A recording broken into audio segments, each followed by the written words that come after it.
ወመንፈስ ቅዱስ አሐዱ አምላክ አሜን። በመጀመሪያ ነፋሳትን እያነፈሰ አፍላጋትን እያፈሰሰ መዓልትና ሌሊትን ክረምትንና በጋውን እያፈራረቀ ዘመናትን አሳልፎ ዘመናትን እየተካ ከዚህ ዕለት ሰዓት ያደረሰን በቸርነቱና በይቅርታው የሚጠብቀን ቸሩ አምላካችን ልዑል እግዚአብሔር በዛሬው ዕለት ሥጋውን ቆርሶ ደሙን አፍስሶ በመስቀል ላይ ተሰቅሎ 40 መዓልት 40 ሌሊት ሆኖ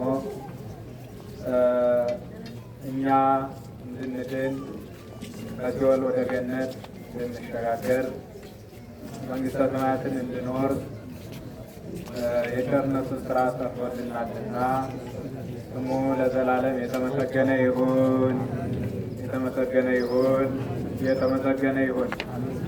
ለእናንተም እንደሚገባችሁ የክርስቶስ ቤተሰቦች፣ ሊቃውንተ ቤተ ክርስቲያን አባቶች፣ ካህናት፣ ወንድሞች፣ ዲያቆናት ይህም በዓል ለማክበር ከሩቅም ከቅርብም የተሰባሰባችሁ አባቶች፣ ወንድሞች፣ እናቶች፣ እህቶች፣ ሕፃናት ሁላችሁም ዓለምን ፈጥሮ በሚገዛው በኃያሉና በገናናው በአምላካችን በልዑል እግዚአብሔር ስም እንደምን አደራችሁ? እንደምን ሰነበታችሁ? እንደምን አላችሁ? እንኳን ደህና መጣችሁ ላለች እናታችን ቅድስት ቤተ ክርስቲያን አሜን። ሥጋውን ቆርሶ ደሙን አፍስሶ በቀራንዮ አደባባይ መስቀል ተሸክሞ መራራ ሞት ጠጥቶ መከራ ተቀብሎ እኔና እናንተን ከዲያብሎስ አገዛዝ በሥጋ ከሚመጣብን መከራ በነፍስ ከሚያገኘን መከራ ያዳነን ቸርነቱን ሥራ የሰራልን አምላካችን ልዑል እግዚአብሔር ስሙ በድጋሜ የተመሰገነ ይሁን። ጸሎተ ምህላችን ተቀብሎ የቸርነቱን ሥራ እንዲሰራልን በግድ የታሰሩትን ነፃ እንዲያደርግልን እንዲያስፈታልን የተራቡትን በቸርነቱ እንዲያጠግብልን ሀገራችን ኢትዮጵያንም ሰላም እንዲያደርግልን አምላካችን ቅዱስ ፈቃዱ ይሆንልን። ከዚህ ቀጥለን የእግዚአብሔርን ቃል ሰዓቱ እስኪደርስ ድረስ እንማማራለንና ሁላችሁም ቆርሳችሁንና ሞባይላችሁን ጠብቃችሁ ይዛችሁ እያላችሁበት በጽሞና ሆናችሁ ትምህርቱን ትከታተላላችሁ። ከዚያ በፊት የካቲት 29 የቅድስት ፍቅርተ ክርስቶስ ዓመታዊ ክብረ በዓል በደብረ ሲና አቡነ አረጋዊ ይከበራልና መጥታችሁ እንድታከብሩ የሚል ጥሪ ቀርቦላችኋል። ስለዚህ ደን ሁላችንም በዓሉን እንድናከብር ለማሳሰብ ነው። ይህ በመቀጠል ትምህርቱን የሚያስተምሩን በዚሁ በጉባኤ ቤቱ ምክትል መምህር እንዲሁም የደብረ ሰላ ወልደ ነጎድጓድ ዮሐንስ ስብከተ ወንጌል ኃላፊ የኔታ ፍቅረ ማርያም ይሆናሉ። መድረኩን ለእርሳቸው አስረክባለሁ። ሁላችሁም በያላችሁበት ናችሁ በጽሞና ተከታተሉ።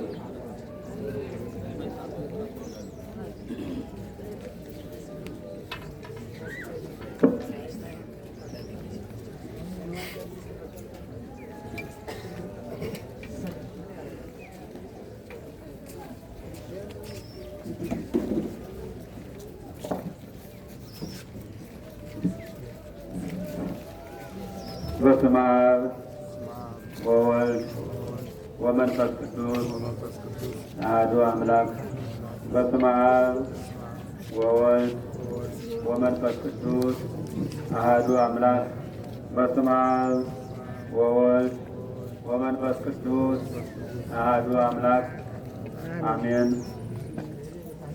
አምላካችን መድኃኒታችን ኢየሱስ ክርስቶስ በቸርነቱ ጠብቆ ከዚህ ዕለት ከዚህ ሰዓት አድርሶ በዚህ ሰዓት ከእንቅልፋችን አነሳስቶ ወደ ቤቱ አምጥቶ ቅዱስ ቃሉን ጠርተን ስሙን ቀድሰን ክብሩን እንድንወርስ የወደደና የፈቀደ የሰራዊት አምላክ የዓለም መድኃኒት መድኃኔ ዓለም በዚህ ዕለት ሁላችንም ከቤቱ እንድንገኝ ስለወደደና ስለፈቀደ ክብሩ ስሙ ለዘላለሙ የገነነ ይሁንና እንደ አምላካችን እንደ መድኃኒታችን ለኢየሱስ ክርስቶስ ፍጹም ሰላም የተከበሩ መምህራችን መምህር ዘላለም የዚህ ታላቅ ጉባኤ ቤት ምክትል መምህር የዚህ ደብር ስብከተ ወንጌል ኃላፊ ሊቃውንተ ቤተ ክርስቲያን ምእመናንና ምእመናት በአምላካችን በመድኃኒታችን በኢየሱስ ክርስቶስ ፍጹም ሰላም እንደምን አደራችሁ?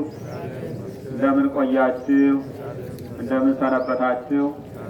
አሜን። ከዚህ ዕለት ከዚህ ሰዓት ያደረሰን የአምላካችን የመድኃኒታችን የኢየሱስ ክርስቶስ ስሙ አሁንም በድጋሚ የተመሰገነ ይሁን።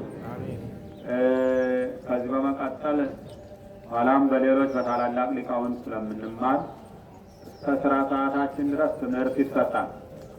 ሌላው እንግዲህ እንደሚታወቀው ዛሬ አብይ ጾም ነው፣ ታላቅ ጾም ነው። ታላቁ መድኃኒታችን ኢየሱስ ክርስቶስ የጾመው ጾም ነው። ስለዚህ ስለ ጾሙ በየጊዜው እንማማራለን። በዕለተ ሰንበትም ትምህርቱ እናገኛለን። ሆኖም ግን ሄደን ቁርስ የምናዘጋጅበት ሌላ ስራ የምንጀምርበት ካልሆነ ድረስ በዚህ ሰዓት ሁላችንም ቅድም ሲባል እንደነበረው ምህላ ጸሎት የምናደርስበት ከእግዚአብሔር ጋር የምንገናኝበት የጾሙን ጥቅሙን በረከቱን የምናገኝበት ሰዓትና ጊዜ ስለሆነ ጠዋት በኪዳን መሸ ደግሞ በቁርባን እንግዲህ አጠቃላይ ጠዋት ስብሐተ ነጉ፣ ሌሊት ሰዓታቱ፣ እዚያ በኋላ ስብከቱ ቅዳሴው አለ። በሁሉም ሰዓት ላይ ተገኝቶ ሰፊው ምዕመናን እንደውም በስራ ቦታ ያለው የዓመት ፈቃዱን ይዞ በሰፊው የሚያስቀድስበት ወደ እግዚአብሔር ምህላውን ጸሎቱን የሚያቀርብበት ከመሆኑ አንጻር እኛን ቀደም ብለን መጀመሪያ ምህላ የሚደረገው በጋራ እግዚኦታ ብንል በረከት እናገኛለን፣ ለሀገራችንም ሰላም እናገኛለን በማለት ስለሆነ የሰላም አምላክ ሰላሙን ይዘዝልን። ስለዚህ አሁን ምን ለማለት ነው? እስከ ስራ ሰዓታችን ድረስ አረፍ ብለን ይኸው እንደ መንገዱ ሰፍቶልን ብሎም ቦታው ሰፍቶልን ሁላችንም ከወዲያ እስከ ወዲህ እየተያየን የምንማማርበት ሰዓት ደርሰናልና ስለዚህ ይህንንም በመመልከት በሰፊው ቦታችን ላይ እንደሳሁኑ ጠባብ ስላልሆነ በተዘጋጀው ወንበር ላይ አረፍ ብላችሁ የእግዚአብሔርን ቃል እንማማራለን። በመጨረሻም በጸሎት እናጠቃላለን፣ የስራ ሰዓት ሲደርስ ማለት ነው። ስለዚህ እዚያ በፊት አንድ ማሳሰቢያ ያው እዚህ በፊት የኔታ ሊቀ ሊቃውንት አዲስ የአራቱ ጉባኤ ምስክር መምህር የታላቅ ደብር አስተዳዳሪ በሰፊው እዚህ በፊት ተናግረዋል። የአጥሩን ጉዳይ እንደምታዩት አልተጀመረም። ያልተጀመረበት ምክንያት ግልጽ ነው። ግምት ብሩ ስለተከፈለ በእጃችን ላይ ምንም ባለመኖሩ ስለሆነ ስለዚህ እናንተ ደግሞ የተቻላችሁን ያህል የኔታ ባሳሰቧችሁ መሰረት ቦታውን ካያችሁት አንጻር ይዛችሁ የመጣችሁ ካላችሁ እዚህ ላይ መድረኩ ላይ መቀበል የምንችል መሆኑን ከወዲሁ ለማሳሰብ ነው። ይዛችሁ ዛሬ ተዘጋጅታችሁ የመጣችሁ ካላችሁ እያመጣችሁ መስጠት እንችላለን። ቢያንስ እንኳን ለዛሬ ወር ዓመታዊ በዓል ነው። መጋቢት መድኃኔ ዓለም ጌታችን መድኃኒታችን ኢየሱስ ክርስቶስ በዓለ ስቅለቱን በየወሩም ብናከብርም ዓመታዊ በዓሉ የዛሬ ወር ስለሆነ የዚያን ጊዜ ቢያንስ እንኳን አጥሩ ተጀምሮና ይዘን ለዚያ የሚሆን ግብዓት የያዛችሁ ካላችሁ ከወዲሁ ማሳሰቢያችን እየተናገርን ነው። ስለዚህ ከዚህ በኋላ ቀጥታ ወደ ትምህርቱ እንሄዳለን። እያመጣችሁ ሰጡ ደግሞ በመካከል ሀሳባችሁን ለመግለጽ የምትፈልጉ ሰዎች ስዕለቱንም ዕጣኑንም ዘቢቡንም ይዛችሁ የመጣችሁ ለዚሁ አሁን ላልኩት ጉዳይ ይዛችሁ የመጣችሁ ሁሉ እናገራለን። በመካከል ላይ እያስገባን መስጠት የምትችሉ ሁሉ ቦታውን እያያችሁ ነው። ግልጽ ነው። አሁን ምንም ነገር የለውም። ስለዚህ ቤተ ክርስቲያን ደግሞ ቅጽ መኖር አለበት። ይህን በማሰብ የተቻላችሁን ያን እንድታደርጉ እናሳስባለን። እስመ ኩሉ ዛይበየ ርእሶ ያሐስር ወዛታተ ርእሶ ይከብር። የሉቃስ ወንጌል ምዕራፍ 18 ከቁጥር 12 ላይ ባለቤቱ ኢየሱስ ክርስቶስ የተናገረው ቃል ነው። ባለቤቱ ኢየሱስ ክርስቶስ ደግሞ የተናገረውን ቅዱስ ሉቃስ ይህንን ቃል አስቀምጦታል። ራሱን ዝቅ ያደረገ ከፍ ይላል፣ ራሱን ደግሞ ከፍ የሚያደርግ ደግሞ ይዋረዳል በሚል ርዕስ ለተወሰነ ደቂቃ ያህል እኔ ጋር እንቆያለን ያልኳችሁ። እዚያ በኋላ ሌሎች መምህራን አሉ። እስመ ኩሉ ዛይበ የርእሶ ይሐስብ፣ ራሱን ከፍ የሚያደርግ ራሱን በሚያደርገው ነገር ከፍ አድርጎ የሚመለከት ካለ እርሱ ይዋረዳል። በሰው ዘንድ ከፍ ያልኩ ይመስለው በእግዚአብሔር ዘንድ ተቀባይነትን ያጣል። ለከንቱ ውዳሴ አድርጎታልና ራሱም እንዲመሰገን አድርጎታልና እርሱ ዝቅ ይላል። ራሱን ዝቅ አድርጎ በትሕትና የሚመለከት ራሱን ዝቅ አድርጎ ጓደኞቹን ከፍ የሚያደርግ ራሱን ዝቅ አድርጎ ከፍ ሊል የሚገባውን ከፍ የሚያደርግ ደግሞ እርሱ ከፍ ይላል ብሎ ባለቤቱ ኢየሱስ ክርስቶስ ተናግሯል። ይህን ሲናገር ግን መነሻ ነገር ስላለ ነው። መነሻው ነገር እንዴት ነው ካል ወይቤሎሙ ለእለ ያጸድቁ ርእሶሙ ወይሜንኑ ቢጾሙ ብሎ ይነሳል። ራሳቸውን ከፍ ስለሚያደርጉ ጓደኞቻቸውን ደግሞ ለሚንቁ ሰዎች የተነገረ ነው። የሰሪ ኮሚቴው አንድ ገንዘብ አሰባሳቢ አቶ ወጥላቀው እዚህ ቁጭ ብለዋል። በመዝገብም ይቀበላሉ ማለት ነው። ካርኒም ካስፈለገ ይቆረጥላቸዋል። ቁጭ ብለዋል አሉና እያመጣችሁ መስጠት ትችላላችሁ። እና ወይቤሎሙ ለእለ ያጸድቁ ርእሶሙ፣ ራሳቸውን ከፍ ለሚያደርጉ ጓደኞቻቸውን ደግሞ ዝቅ ለሚያደርጉ ይህ አንቀጽ የተነገረው፣ ይህ ቃል የተላለፈው፣ ይህ መልእክት የመጣው ባለቤቱ ኢየሱስ ክርስቶስ ይህን ቃል ሲያስቀምጠው፣ ቅዱስ ሉቃስ ይህን ቃል ሲጽፈው፣ እኛም አሁን እንድንመከርበትና እንድንማማርበት ስንሆን በሁለት ጓደኞች መካከል ላይ የተነገረ ኃይለ ቃል ነው። ሁለቱ እንዴት እንደሄዱ፣ ምን እንደተናገሩ፣ እንዴት እንደተናገሩ፣ የት ቦታ ላይ ቃሉን እንደተናገሩት፣ ራሱን ዝቅ ያደረገው ምን ያህል ክብር እንዳገኘ፣ ራሱን ደግሞ ከፍ ያደረገው ምን ያህል ተቀባይነት እንዳላገኘ እዚሁ ላይ ስለምንመለከተው ነው።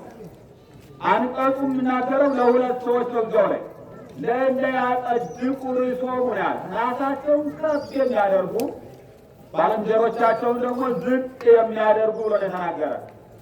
ወመሰለ ሎሙ ከመዝ፣ እንዲህ ብሎ መስሎ ተናገራቸው።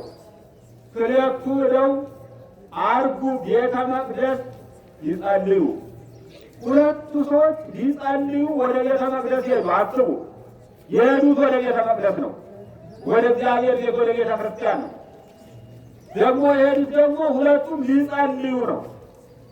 ክልኤቱ አርጉ ይልና ቤተ መቅደስ ሊጸልዩ ሁለቱ ወደ ቤተ መቅደስ ሄዱ። አሃዱ ፈሪሳዊ ወካልኡ መጸባዊ፣ አንዱ ፈሪሳዊ ነው፣ ሁለተኛው ደግሞ መጸባዊ ነው። ሁለቱም ግን አካሄዳቸው ለጸሎት ነው። የሄዱበትም ቦታ ቤተ መቅደስ ነው፣ ወደ እግዚአብሔር ቤት ነው። ምንጊዜም መቼም ወደ እግዚአብሔር ቤት አሁን የመጣ ሁሉ የመጣው ለጸሎት ነው። የመጣ አጠቃላይ ከወዲያ ከበሩ ጀምሮ እስከዚህ የምናየው፣ ከዚህ አልፎ በጀርባችን ያለው በዙሪያው በአራቱ ማዕዘን ሁሉ የቆመው ለጸሎት ነው። ቤቱ ተነስቶ የመጣው ለጸሎት ነው። የመጣበትም ቦታ ቤተ መቅደሱ የእግዚአብሔር መመስገኛ ቦታ ነው። ነገር ግን ጸሎታችን ላይ ያለውን ውጤት ነው መመልከት ያለብን። ሁለቱ ሰዎች ላይ የምናየው ሁለቱ ከመጸባዩም ከፈሪሳዩም የምንማረው ትምህርት፣ የምናገኘው ውጤት፣ የምንመለከተው አጠቃላይ ሕይወታዊ ይዘት ከሁለቱ ያለው ነው እና አንዱ ፈሪሳዊ ነው፣ ሁለተኛው ደግሞ መጸባዊ ነው ካለ በኋላ ወቆመ ፈሪሳዊ ወጸለየ፣ ፈሪሳዊው ቆመ ጸሎትም አቀረበ። ሲጸልይ ተመልከቱ እንዴት ነው እንደተናገረ። ለመነሻው እናገርና እንመለስበታለን። ከዚያ በኋላ ፈሪሳዊው ቆመና ጸለየ። አኩተከ እግዚኦ፣ አቤቱ አመሰግንሃለሁ። ዘይረሰይከኒ ከመ ባዕዳን ሰብእ፣ እንደ ሌሎች ሰዎች አላደረከኝ። ቃሉን ተመልከቱት። እንደ ሌሎች ሰዎች አላደረከኝ ካለ በኋላ ምን አለ? አንዱ አለ ኃያዲያን ቀማኞች አሉ፣ ሌላው ደግሞ አማጽያን አመፀኞች በደለኞች አሉ፣ ሌላው ደግሞ ወይም የያጉሩ ሀበ ብእሲተ ብእሲ ዝሙትም የሚፈጽሙ ሰዎች አሉ። ሰውዬው ነው እያለ የሚናገረው ፈሪሳዊው። ከዚያ በኋላ ካለ በኋላ ደግሞ ከጎኑ ከቆመው ያኛው ደግሞ መጸባዊ ነው። ወይ ከመዝ መጸባዊ እንደዚህ እንደ ቀራጩ ያላደረከኝ አምላኩ ስምህ ይመስገን አለ። እንደዚህ ያላደረከኝ አምላኬ ፈጣሪ ሆይ አመሰግንሃለሁ። ከጎኑ እንዳለው እንደ ጓደኛውን መዛው እያለ ሌሎቹንም የሚያደርጉት ተመልክቶ እንደነዚህ ሁሉ ስላላደረከኛል ሲጸልይ እኮ ነው። ተመልከቱ። የሄደበት ቦታ ቤተ እግዚአብሔር ነው ብያቸዋለሁ። የቆመበት ቦታ ቤተ መቅደስ ነው። የሚያቀርበው ደግሞ ጸሎት ነው። እያቀረበ እያለ ደግሞ ምናለ እንደነዚህ ሁሉ ያላደረከኝ አንተ እግዚአብሔር ሆይ አንተ አመሰግንሃለሁ። ከዚያ በኋላ ምን አለ መሰላችሁ? እኔ ከዚህ በኋላ ደግሞ በሳምንት 2 ቀን እጾማለሁ። ከዛ ቀጠለ። ካለኝ ገንዘብም አስራት በኩራቱን እሰጣለሁ። የሚያደርጋቸውን ሁሉ ዘረዘራቸው። ዘረዘረና ግን የማያደርጉትን ደግሞ ለቀፋቸው። ከእግዚአብሔር ፊት ቆሞ ለእግዚአብሔር ጸሎት እያቀረበ ከእግዚአብሔር ጋር በጸሎት እገናኛለሁ ብሎ 4 ነገሮች ዘረዘረ። 4 ነገሮች አማኛዎች አለ፣ አመፀኞች በደለኞች አለ። እንደገና ደግሞ ሌሎች ሰዎች ማለት ሁሉም የሚሰሩት እንጭን ነገር የሚያደርጉትን ማለት ነው። እንደነዚያ ሁሉ ያላደረከኝ ከዚያ በባሰ ደግሞ እንደዚህ እንደ ቀራጩ ያላደረከኝ አምላክ አንተን አመሰግንሃለሁ ካለ በኋላ የሚያወጣቸውን ነገሮች እነዚህ ሁሉ አደርጋለሁ እያለ ሄደ። ያኛው ደግሞ ምን አደረገ መሰላችሁ? ምን አለ መሰላችሁ?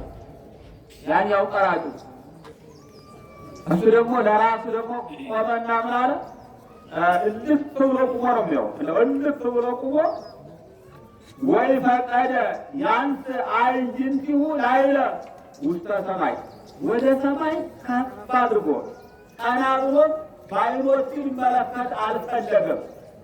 እስመ አነ ኃጥእ ወአባቲ ዘይደልወኒ ዕቁብ ቤተ መቅደስከ፣ ከመመስገኛ ቦታ መቆም የማይገባኝ እኔ ኃጢአተኛ ነኝ ብሎ ርቆ ቆመ። ርቆ ኃጢአቱን አዘከረ። የማይገባኝ ነኝና አንተ እንደ ምሕረትህ እንደ ቸርነትህ ይቅር በለኛል። እንግዲህ ሁለቱንም እኛ እንድናመዛዝነው ነው መጽሐፉ የተጻፈልን። የማንኛው ተቀባይነት እንዳለው፣ የማንኛውን ጸሎት እግዚአብሔር እንደሚሰማ፣ የማንኛውን እግዚአብሔር እንደሚከተለው፣ እግዚአብሔርንም እየተከተለ ያለው ማንኛው እንደሆነ ሁላችንም እንድንመለከት ነው። ዘይደልወኒ ዕቁብ ያለ ከፊት መቆም ብሎም ከመመስገኛ ቦታ መቆም የማይገባኝ ኃጢአተኛ ነኝ እኔ። ኃጢአት ወዲያው አዘከረ። ያኛውን ግን እየነገረበት ነው።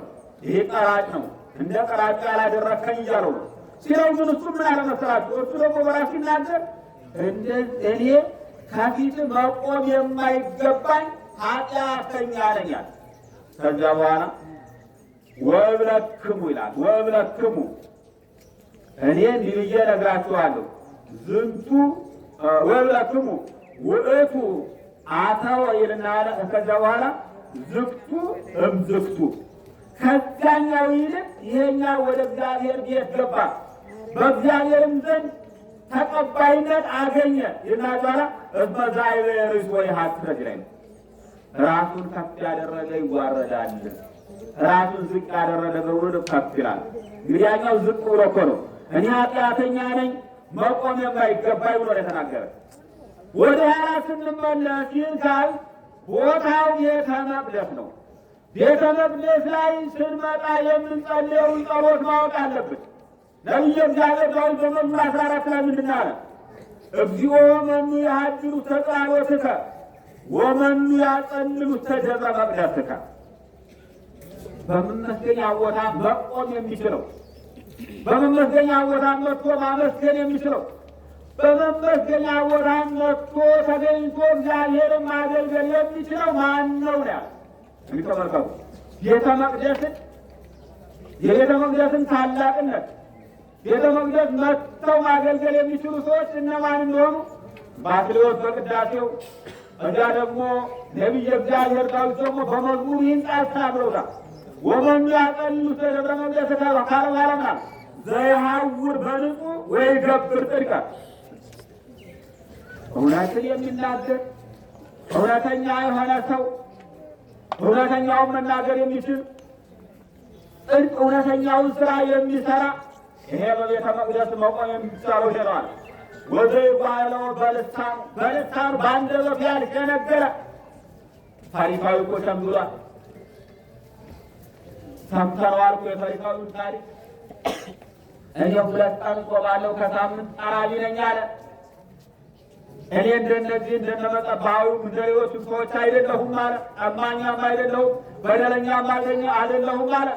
ማድረጉን እግዚአብሔር ያውቅልን ነበረ። አሳልፎ ግን ለሌላ ተናገረ። ይሄ ሽንገላ ነው። በአንደበቱ ያልሸነገለ ይላል። ወዘይገብረ ዲበ ቢጹ በባልንጀራው ክፉ ነገር ያላደረገ በባልንጀራው አያችሁ፣ በባልንጀራው ቅድም ላይ ስናገር ሰምታችሁ የቆሙበት ቦታ ቤተ መቅደስ ነው። ዳዊትም እዚህ ላይ ሲመሰክር ስለ ቤተ መቅደሱ ነው።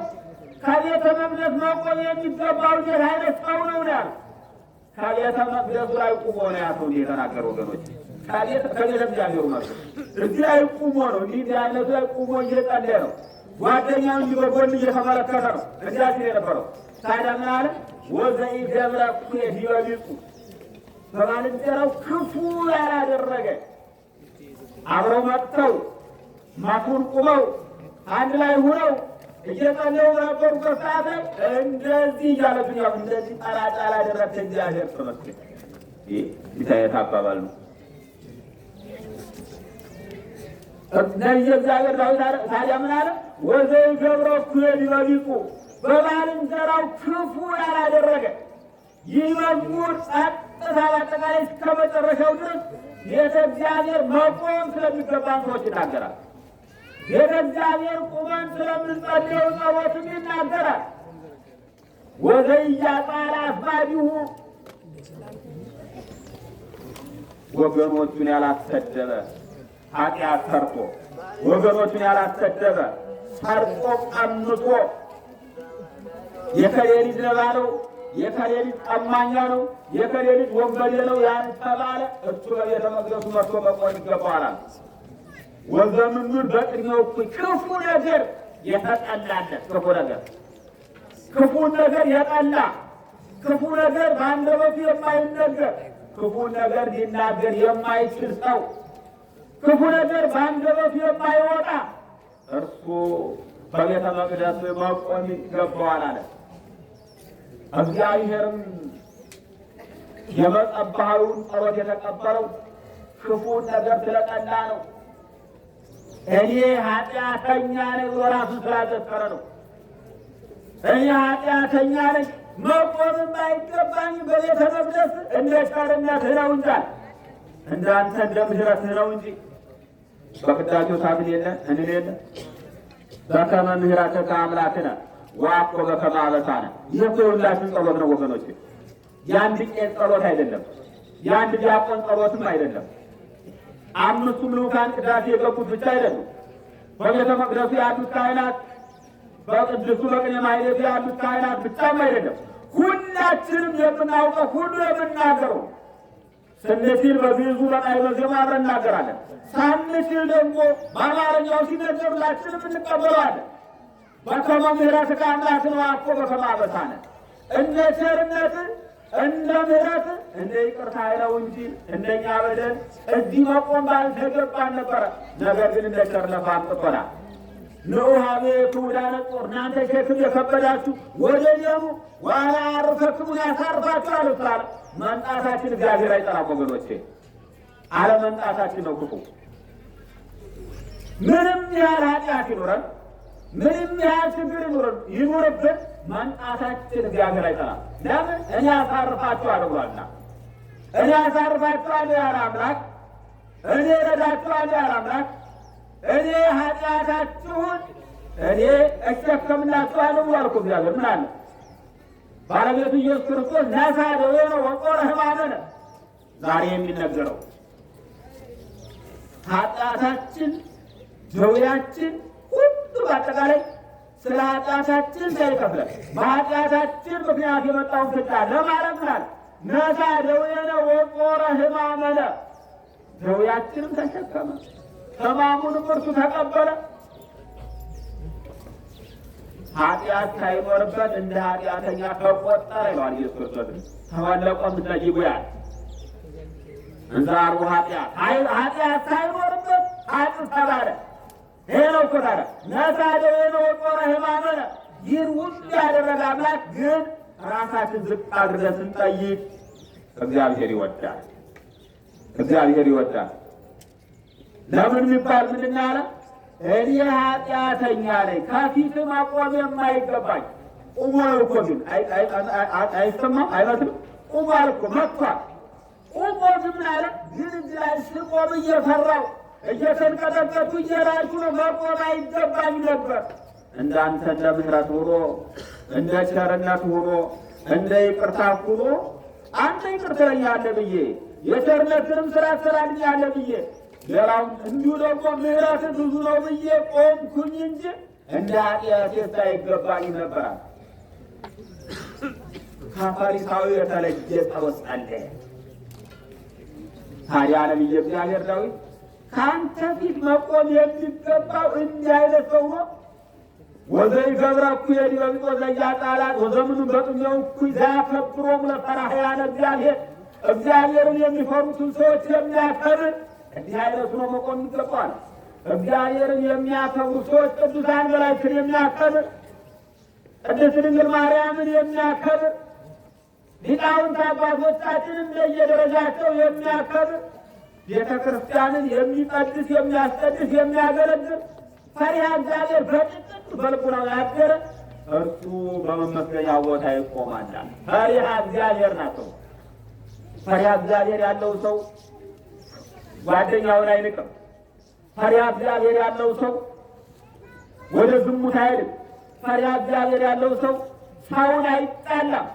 ፈሪሃ እግዚአብሔር ያለው ሰው በአጠቃላይ የጽድቅን ስራ ይሰራል እንጂ ከጽድቅ ስራ የሚዋጣ መንገድ የለው።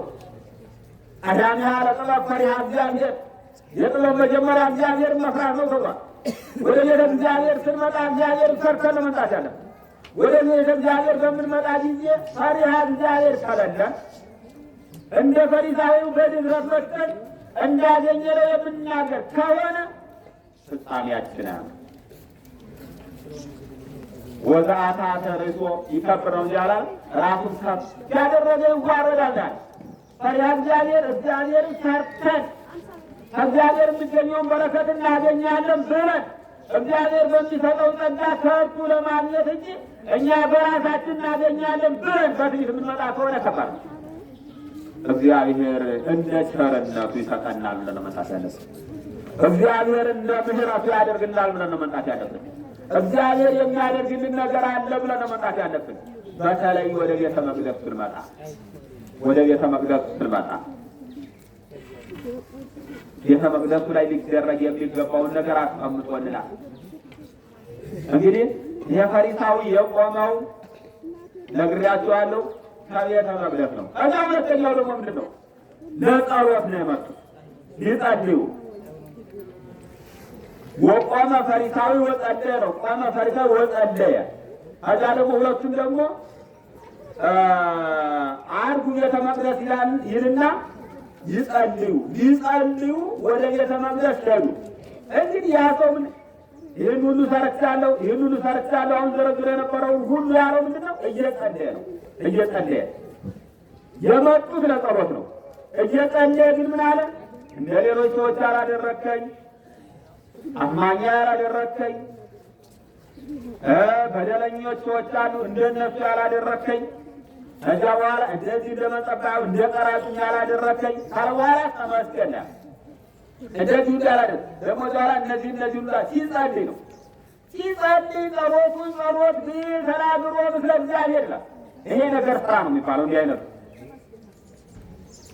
ጸሎት ማለት ከእግዚአብሔር ጋር የምንነጋገርበት ማንንም የምንነቅፍበት ሳይሆን ማንንም የምናድንበት። ወሶበ ትጸልዩ ከመ ትበሉ፣ እናንተ በምትጸልዩበት ጊዜ እንደዚህ በሉ አይደለም? ጌታ ወንጌል ሲያስተምር በምትጸልዩበት ጊዜ እንደዚህ በሉ አስተምሮናል እኮ።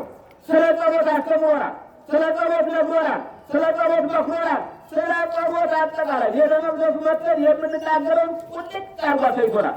ያውም ሁላችን የምንጸልየው ጸሎት ላይ ወሶበ ትጸልዩ ከመ ትበሉ ካለ በኋላ ምና አቡነ ዘበሰማያት ይትቀደስ ስምከ፣ አባታችን ሆይ ብላችሁ ጸልዩ። አባቴ ሆይ ብላችሁ እንኳን አላለም። ይችን ሁላችን እንጸልያታለን።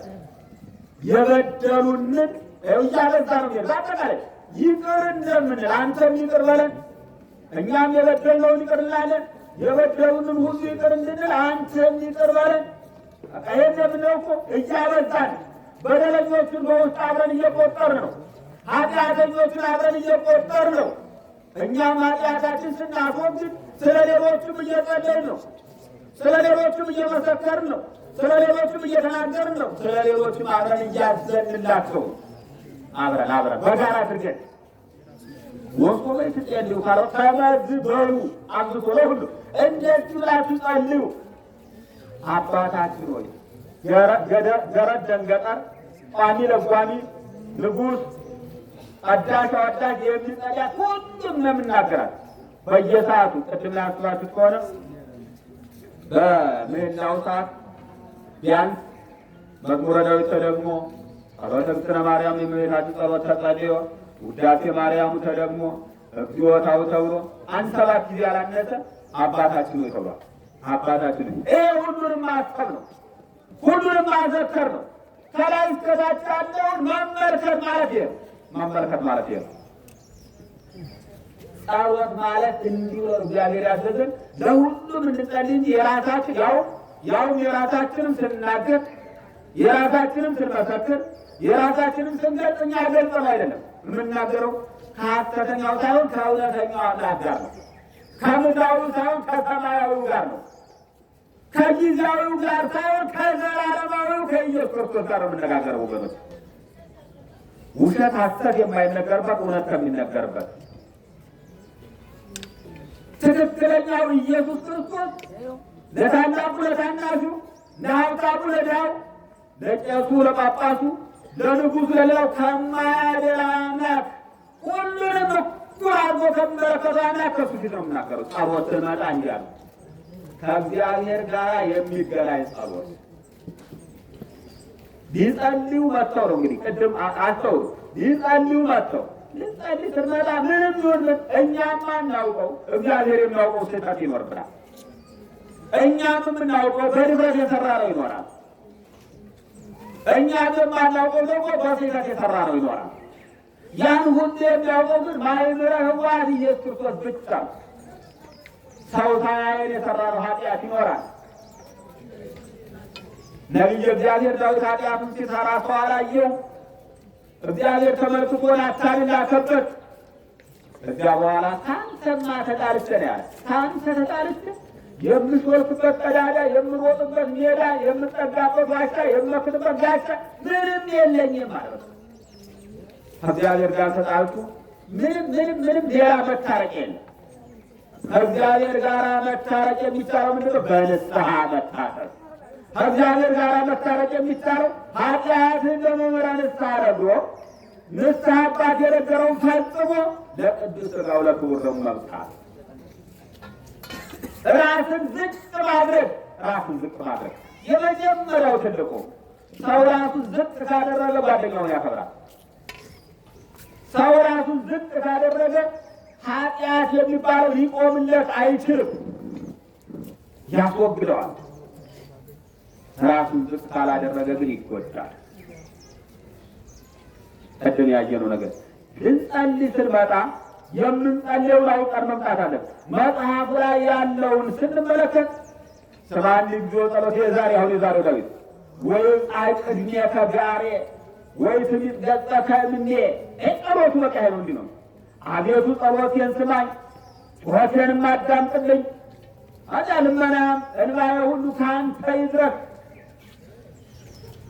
ኃጢአትን አዘክሮ ማልቀስ፣ ራስን አስቦ ማልቀስ፣ ሀገርን አስቦ ማልቀስ፣ ሀገርን አስቦ መጸለይ፣ ችግሩን ለማስወገድ ከእግዚአብሔር ጋር ለመገናኘት ጥያቄው መልስ እንዲያገኝ ለመሆን ጸሎቱ ራስና ራስን ብቻ ብሎም ደግሞ ከራስ ጋር የሚገናኘውን ትክክለኛውን ቃል ብቻ ማስቀመጥ እንጂ ስለ ከሌ ብሎ መጸለይ በእግዚአብሔር ዘንድ ዋጋ የሌለው መሆኑን በሉቃስ ወንጌል ምዕራፍ 18 ላይ እዚያ ላይ ስታረጉ ታገኛላችሁ። ራሱን ዝቅ አድርጎ የጸለየው እንዴት አይነት በረከት እንዳገኘ ዛሬ የዛሬው ቀን ራሱ መድኃኔ ዓለም የዓለም መድኃኒት ኢየሱስ ክርስቶስ የተሰቀለበት ቀን።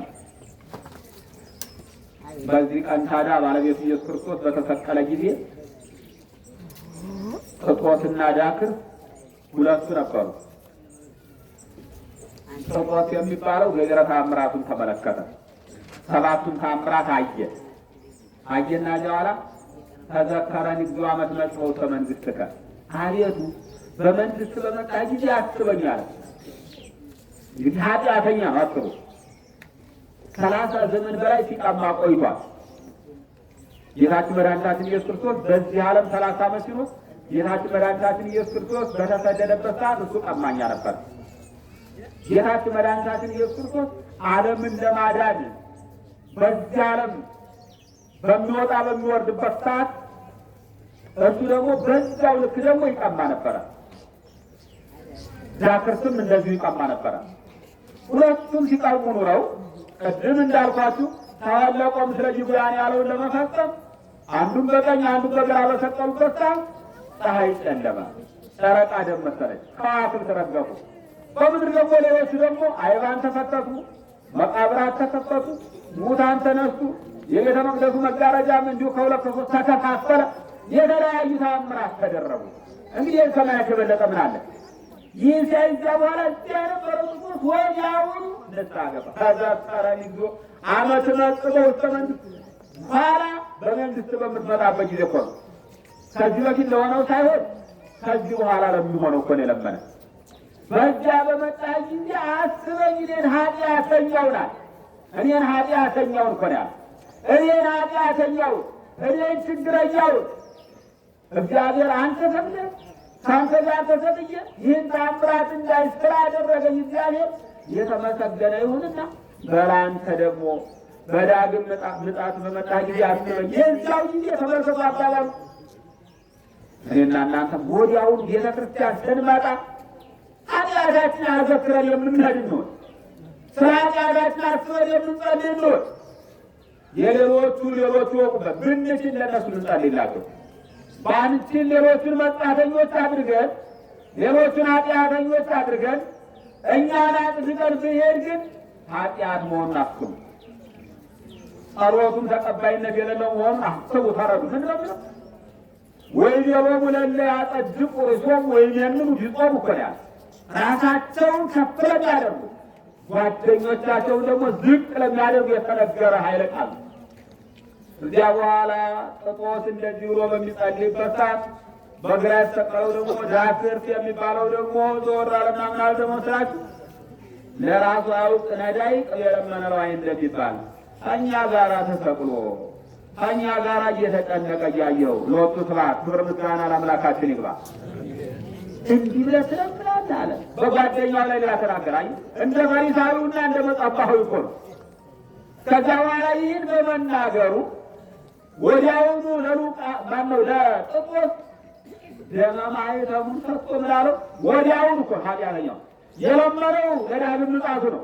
ነገር ግን ልመናውን ብቻ ሳይሆን ፍጹም የሆነ አባባሉን ተመልክቶ ፍጹም የሆነ ታምራቱ አይቶ ወዲያውኑ እንደተመለሰ አይቶ ሄድና ደመ ማኅተሙን ሰጥቶ ሂድና ገነት ግባ። ክብረ ምስጋና ለአምላካችን ይሁን። እንዲህ የሚል አምላክ ነው። እንዲህ አይነት በረከት የሚሰጥ አምላክ ነው። እኔና እናንተም ወዲያውኑ ስንመለስ ተመለሱ ሀቤ ወአነት መየጠክሙ፣ እናንተ ብቻ ወደ እኔ ተመለሱ፣ እኔ ወደ እናንተ እመለሳለሁ። ሁለቱም እኮ ተሰቅለው ነው። ቅድም እንዳልኩ ሁለቱም እንደጸለዩት የጸሎታቸው ያካሄዳቸው ችግር ያነጋገራቸው ውጤት አለያያቸው እንጂ ሁለቱም የቆሙት ለጸሎት ነው። ሁለቱም የቆሙት ደግሞ ቤተ መቅደሱ ላይ ነው። ፈሪሳዊው መጸፋው እዚህ ላይም ሁለቱም የቆሙት ደግሞ ከመስቀሉ አብረው ከጌታችን ጋር በቀኝና በግራ ነው። ያለያያቸው አንዱ ወደ ገነት አንዱ ወደ ሲኦል የሆነባቸው ምንድን ነው? የልመናቸው ውጤት የልመናቸው ውጤት ወዲያውኑ በቅጽበት አንደኛው ሂድና ገነት ግባ ሲባል፣ አንደኛው ደግሞ ከእኛ ጋር እያያችሁት በዚህ ቀን እኮ ነው ወገኖች። ታዲያ በዚህ ቀን አሁን ጥጦታዊ ልቡና ኑሮት ትናንትና ኃጢአተኛ የነበረ ዛሬ ተመልሶ ከእግዚአብሔር የሚገኘውን በረከት አገኛለሁ ብሎ ወደ ቤቱ የሚመጣና የመጣ ማን ይሆን? ደመ ማኅተሙን መቀበል ማለት ቅዱስ ሥጋውን ክቡር ደሙን መቀበል ነው። ጥጦት ወደ ገነት የገባው ማኅተም ደሙን ስለተቀበለ ነው። ክቡር ደሙን ስለተቀበለ ነው። ክቡር ደሙን ባይዝ አይገባም። ክቡር ደሙን ስለተቀበለ እግዚአብሔር ቅዱስ የሆነውን ሥጋውን ከቆረሰ በኋላ ደሙን ስለሰጠው ያን ማኅተም ስለያዘ ገነት እንዲገባ ሆኗል። እኔና እናንተም ገነት አሁን መግባት የምንችለው ከነገ በኋላ መንግሥተ ሰማያትን መውረስ የምንችለው ቅዱስ ሥጋውን ስንቀበል ነው። ክቡር ደሙን ስንቀበል ነው። ያለዚያ በፍጹም ሊሆን አይችልም። ለምን? ዘበላ ሥጋዬ ወሰቴ ደሜ በሕይወት ዘላለም። በቃ ትክክለኛ ያውቃሉ። ኃጢአተኞች አትቀበሉም አልተባለም። ኃጢአተኛው ጥጦስ ነው ሲያምን የተቀበለው። ኃጢአቱን አዘክሮ ወዲያው ንስሐ ሲገባ የተቀበለው። እኔና እናንተም ኃጢአተኞች ናችሁ አትቀበሉም አልተባልንም። ኃጢአታችሁን ተናዘዙ ነው። በኃጢአታችሁ ንስሐ ግቡበት ነው። በኃጢአታችሁ ንስሐ ስገቡበት እዚያ በኋላ ቅዱስ ሥጋውን ክቡር ደሙን ስትቀበሉ ያን ጊዜ ገነት የእናንተ ናት፣ መንግሥተ ሰማያትም የተዘጋጀችው ለእናንተ ነው እንባላለን ወገኖቼ። አሁን እያየን ያለው ልዩነትን ነው፣ አለመግባትን ነው፣ መግባትን ነው። ተቀባይነት በጸሎት አለማግኘትን ነው፣ ጸሎቱ ተቀባይነት ማግኘቱን ነው። ሁለቱን እያነጻጸርን ስንሄድ ምን አይነት ጸሎት ብንጸልይ ከቤተ መቅደስ ስንመጣ እግዚአብሔር ይሰማናል። ደግሞ ምን አይነት ብናገር ነው የማንሰማው? አስራቱንም በኩራቱንም መስጠት ጸሎትንም መጸለይ መጀመሪያ ራስን አንጽቶ ነው። ራስን አንጽቶ ነው። ለምን? ባለቤቱ ኢየሱስ ክርስቶስ ሲናገር የተጣላ ካለ የተጣላን ታርቀህ እዚያ በኋላ ዋብ መባከር የሚለው ቅድመ ተኳንን ምትለዱካ የተጣላ ካለ ከተጣላ ጋር ታረቅ። ለጸሎት እኮ ነው። ለጸሎት ማለት ለጸሎት ራስን መጣ የተጣላ ካለ መጀመሪያ የተጣላን ታረቅ። የኔታ አብይ ጾም ከመግባቱ በፊት በእጅጉ እዚህ ቦታ ላይ የተጣላ ብቻ ሳይሆን ተጣልቶም የሰማችሁ ካላችሁ አስታርቁ ብለው እዚህ የነበረው ምዕመን በሙሉ አላስገብተውታል። በሴቶች ሴቶችን እጅ እያስወጡ፣ በወንዶቹ ወንዶችን እጅ እያስወጡ አላስገብተው ሰደውታል። ለምን ያን ማለታቸው? በጾሙ የምንጸልየው ጸሎት ተቀባይነት እንዲኖረው ነው። በጾሙ የምናቀርበው መስዋዕት ተቀባይነት እንዲኖረው ነው። በጾሙ መተን ቅዱስ ሥጋውን ክቡር ደሙን ሁላችንም ተቀባዮች እንድንሆን ነው። አስቀድመው ቅድመ ነው ያለው እኮ ቅድመ ተኳነ አስቀድመ ነው ያለው። አስቀድመ ከጾሙ በፊት ታረቁ ያሉት ጾሙን ለመቀበል ነው። ቅድመ የሚለው አንቀጽ ራሱ የቻለ መሰረታዊ ቃል ቅድመ ተኳነን ምትረዱከ የተጣላ ካለ የተጣላውም ካለ እሱን አስቀድማ አንተ ታረቀው፣ ይቅርታ አድርግለት። የተጣላ የበደለ ክሶ የቀማ መልሶ የመጣ እንደሆነ በረከት ያገኛል ብለው አስቀድመው የተናገሩት ነው። ይህን የሰራን ካለን በእጅጉ ጸሎታችን ተቀባይነት ኑሮት ነገም ለቅዱስ ሥጋው ለክቡር ደሙ የሚያበቃ መንገድ ጀምረን ነገ ላይ ደግሞ ፍጻሜውን እናገኛለን ማለት ነው። ስለዚህ ምን አለ ታዲያ? እንግዲህ የነ ጴጥሮስንም የነ ዳክርስንም ስናይ የሌሎቹንም የመጀመሪያዎቹንም ታሪክ ስንመለከት ለጸሎት በምንመጣበት ሰዓት አስቀድመን እነዚያ ብርቂሞ በቀለ ውስተ ልቡ የወክፍት ጸሎቱ በቅድመ እግዚአብሔር ቂምና በቀል ያለው ሰው ቢኖር የሚጸልየው ጸሎት ተቀባይነት የለው ተብሎ ተቀምጧል። ቂምና በቀል ያለው ይቅር ባይነት የሌለው ማለት ነው። ይቅር ባይነት የሌለው ተጣልቶ ይቅር የማይል ከሆነ ተጣልቶ ይቅር የሚለውን አይደለም። ጠብ መቼም ሰው አብሮ ሲኖር ጠብ አይቀርም፣ መጋጨት አይቀርም፣ መለያየት አይቀርም። ነገር ግን ተመልሶ ይቅርታ ከጠየቀ በረከት ያገኛሉ።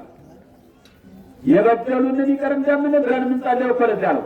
ተበድሎ ቢሆን ይቅርታ፣ በድሎ ቢሆን ይቅርታ ሲያደርጉ ትልቅ በረከት አለ።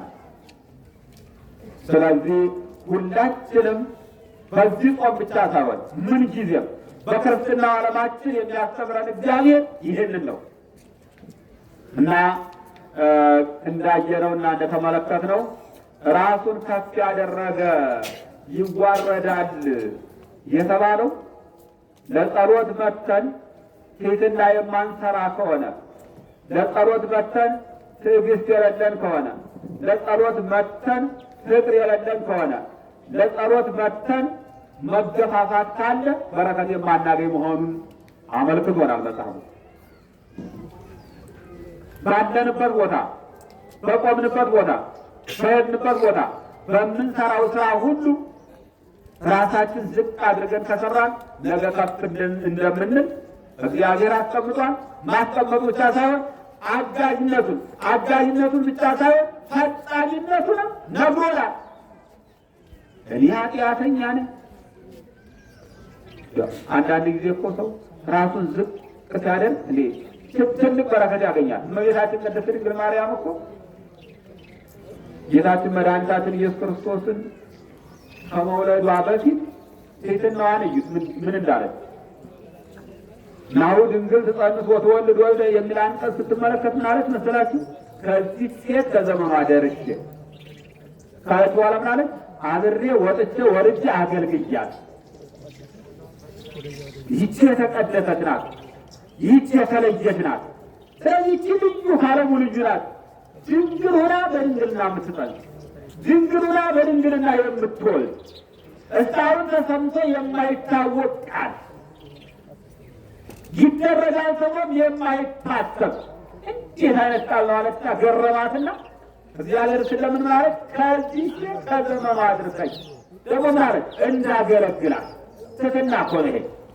እኔ ልሁን አለ ማለት ታሪካዊ ምንድን ነው ያለ? እኔ አስራት በኩራት አወጣለሁ፣ እኔ 2 ቀን እጾማለሁ፣ እኔ በደለኛ አይደለሁም፣ እኔ ኃጢአተኛ አይደለሁም፣ እኔ ቀማኛ አይደለሁም።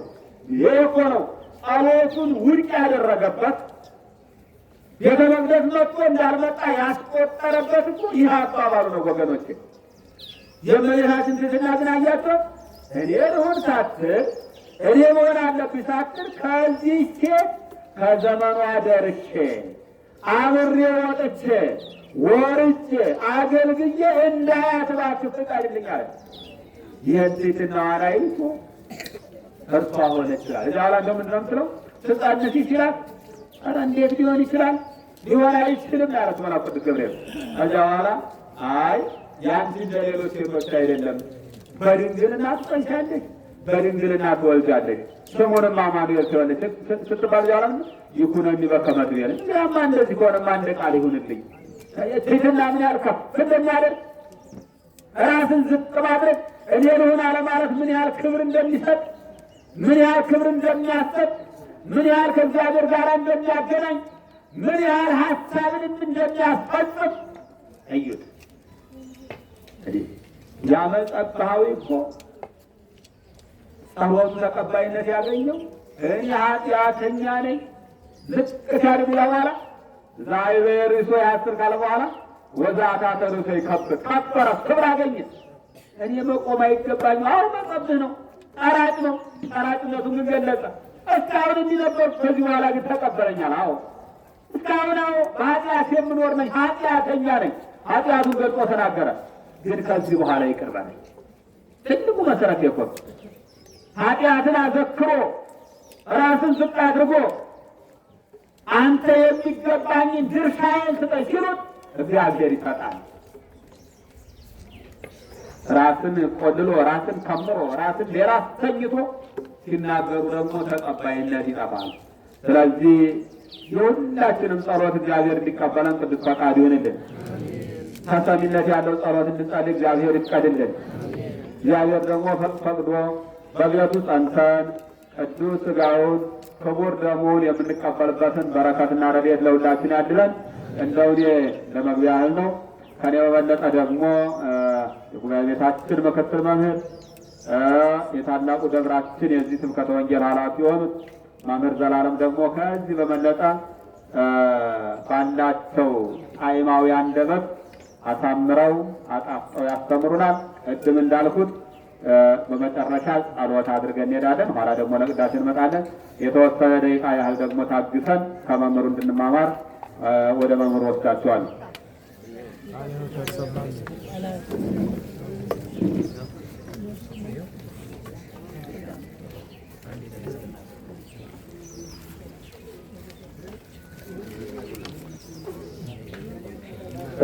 እዚህ የቆመች አንዲት እህታችን አለች። እሷ እህታችን ቀበሌ ቤት ደርሶኝ መስሪያ ቆርቆሮ አጥቼ ብላለች። እንደተለመደው እዚያ ወደ ዛፉ አካባቢ ትሆናለች።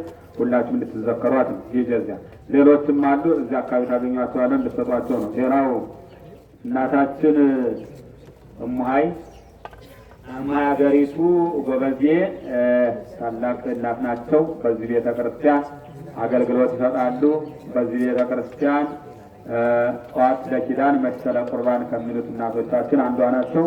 አሁን ልጃቸውን የቤተ ክርስቲያኑን ቅጽሩን በሞባይላቸው ልከው የደረሰበትን ያለበትን ሁኔታ ሲያሳዩ አይ እንግዳማ ለአጥሩ የሚሆን የተጠመቅንበት ያደግንበት ቤተ ክርስቲያናችን ነው ብለው ልጆቻቸው ደግሞ የራሱትን ብር ወለተ መስቀል የምትባል ልጃቸው የዘሮ አገሪቱ የማያ አገሪቱ ጎበዜ ልጅ 42,000 ብር ልከዋል። እግዚአብሔርን አመስግኑላቸው። ለማችሁም አመስግኑ፣ ከፍተኛ አመስግኑ። እግዚአብሔር ይስጥልን፣ በረከቱን ያድልልን፣ እናታችን እድሜያቸውን ያርዝምልን። ወለተ መስቀልንም ባለችበት ቦታ እግዚአብሔር ይጠብቅልን። ሌላው ደግሞ አንድ ወንድማችን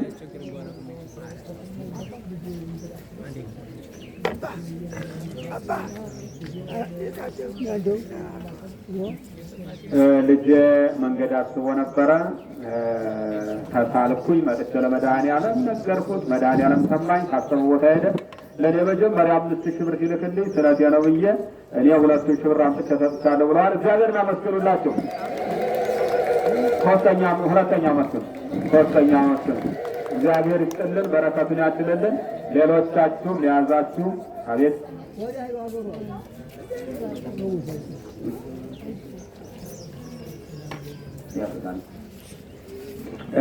አሁን የሰጡት እህተ ገብርኤል 1,000 ብር፣ ወለተ ዋሂድ 5,000 ብር ለአጥሩ ማሳጠሪያ ለቅጥሩ ሲሉ ኃይለ ማርያም ተመስገን 1,000 ብር፣ ወለተ ሚካኤል 200 ብር፣ ወለተ ኢየሱስ